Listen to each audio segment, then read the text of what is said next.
Hi everyone. You promised what? Not to not make a mess? Okay.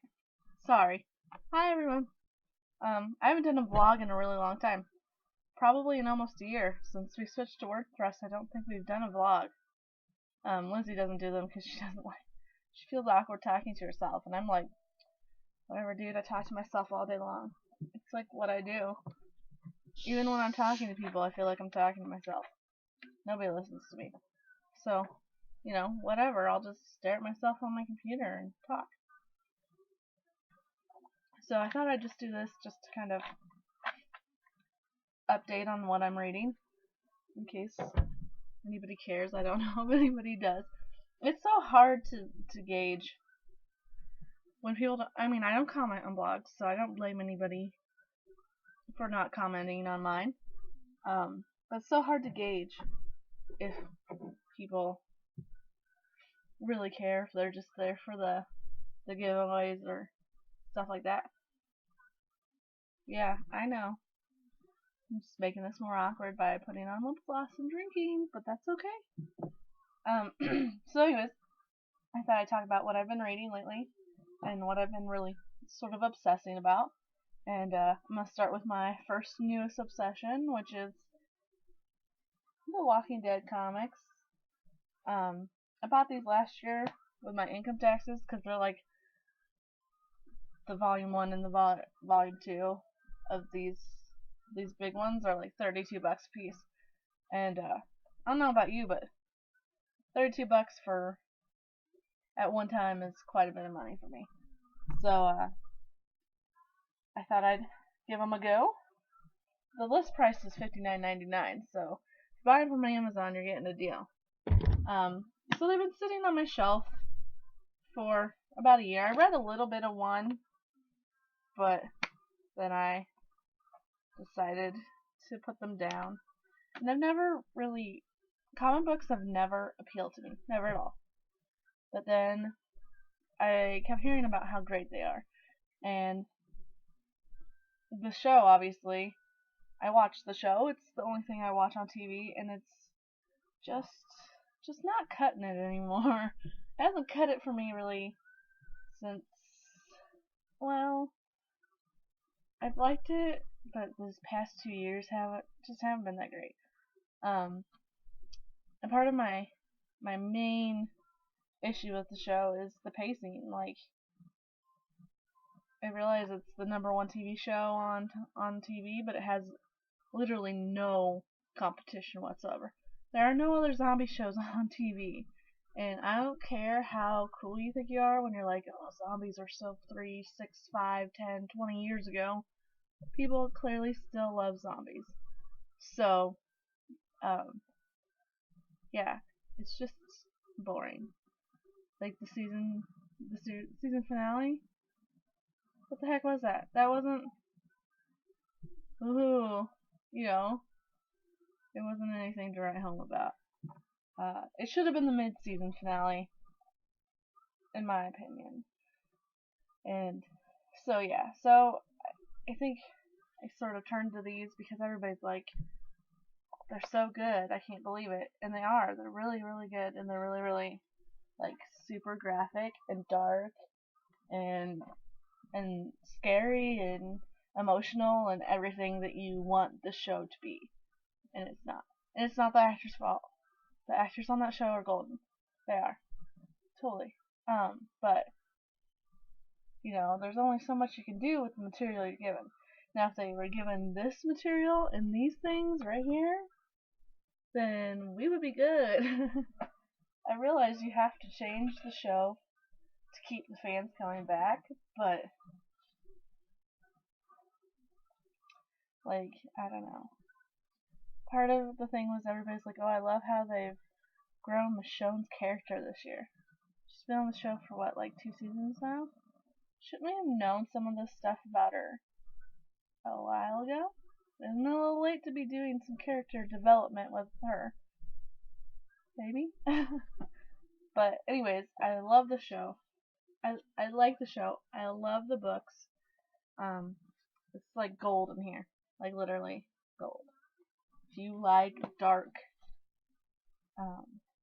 raw, grungy awesomeness, then fork out the money for these things because they're worth it. And I just want to show you something because I know Elise might watch this, and I was giving her fake spoilers the other day, and I don't think she believed me that some of my spoilers were real. So let's find it. She's gonna be so mad. I was telling her that there is a tiger in The Walking Dead, and she's like, "No, that was that book by Amanda Hocking." I was like, "No, that was a lion because there is a tiger." Tiger. See it? There's a tiger in The Walking Dead. So I wasn't lying to you, Elise. Buy the rest of the books. Cause now. So that's one of the things I've been reading lately. The next thing that I sort of picked up this week was Ash and Winter. And as you can tell, I use my dust jackets for bookmarks. I'm not very far into it. These are sort of a slow burn kind of book, so if you're not really wanting to sit down and read, you want to just go, then these books are not what you should pick up at that point in time. The first book is based in Iowa. I mean, this one's in Illinois, and he's going back to Iowa to find his parents. So obviously, being an Iowa girl, I have to pick it up. I can't not pick it up. So I liked the first book. I wasn't like, oh my god. But I wasn't like, oh, no. So, I mean, it was enough to get me to fork out the probably $12 for this book in hardcover. The next thing I read over this weekend, actually it was like probably 12 hours. It was a binge. I had to stop to go grocery shopping. It was so depressing. And sleep. But is The Arc of Love in English. Of Love in English by Karina Hale. I always say Hale and I know that's wrong. I got the arc on Friday, and I'm done. Can you tell I'm done? Look at that. Ridiculous. Like, that right there is every single time I laughed, every single time I got mad, every single time I thought, oh my god, every single time that I might have almost cried. I didn't cry. No tears fell down my face. Doesn't mean they weren't there, but they didn't fall. This book is just like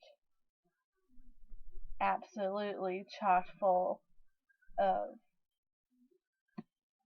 amazing stuff. It's just, if you like new adult romance and you want a new adult romance, not a new adult erotica, then pick up this book. There is sex in it. Yeah. So, but it's not like 65% of the book, 70, 80%. I don't even know what the percent is. But a huge portion of this book is not them going at it. It's deeper than that. It's much deeper than that. And I think a lot of people might have an issue with the fact that Mateo is married when they start seeing each other. But it's not as bad as all that. But obviously, if that's something you're gonna hate, then maybe don't pick it up. But if it's something that you're like, I'm not okay with that, but I love Karina, take the chance. Even if you hate it, at least you can say, I hated it, and you took the chance. Because I don't think you're gonna hate it. I think you're gonna love it. But I can't say that because I'm not you and you're not me, and we all have our differences. So that's what I just finished reading. My review is on Goodreads. I'll put it up on the blog closer to publication, and I have to super edit it to put it on put it on Amazon because I drop the F-bomb sometimes in my review. This is what I'm reading right now. Mudvayne by Taryn Fisher. And then I bought this today because I'm a dork. Can you see that? El Narco. It's about drug cartels in Mexico. I mean, it's not fiction, so. I'm also reading Amplified by Alexia Purdy. It's really good. What else? What else have I read recently? I think that's about it. I mean, I read Dawners of the Dead. I've read this book. Oh, what was it called? I don't even remember what it was called. It took me like 2 seconds to read. It was a nice little brain break. It wasn't anything deep. This is my #1 app on my Kindle. Where's My Water? Because I'm 4 and I like to play kids games. It's so much fun though. So that's what I've been reading lately. I haven't been really crafting a lot, so that's why there hasn't been any new craft giveaways. I bought this at Walmart the other day. Has anybody read this? Is it good? You should probably comment and tell me what you thought of it, because I want to know. And my sister told me I said a lot, and she made fun of me about it, so now every time I say it, I feel like crying. And I'm sorry that I say it. And that's about it. That's about all I've been reading lately. I feel like I've read a ton more than that, but it all comes and goes. I read a bunch of books by Tijin. I don't know how you say her name either. Horrible about that. And I really like her books. Her writing. I see a lot of reviews and about the mistakes and stuff in her writing, and I do agree that they're there, but she tells a good story, and so I overlook them. I know a lot of people can't or won't, but I'm not one of those people. If the story entertains me, then it's like automatically 3 stars. If I felt emotionally attached to your characters, then you get 4 stars. If you blew me away, you get 5 stars. I mean, I'm really super duper easy to please in terms of being a blogger and a reviewer. Even after writing and sort of learning the little bit that I have about writing, I'm still like, yeah, I'll pick your stuff apart a little bit more, but if I enjoy it, then I enjoy it. You know? That's life. You can't spend your life hating on stuff, guys. So, stop. The internet, you don't have to be so hateful. That's my little rant for the day. Okay, I think that's it. Unless you want to know what colored nail polish I'm wearing, which I don't even know. Where is it? It's this little thing right here. It's Maybelline. And it's Rich and Ruby. I don't know if I can roll that right. Never mind. Forget it. It's Rich and Ruby. I love it. Get it. It's worth it. Okay, that's all. I will talk to you later. Bye.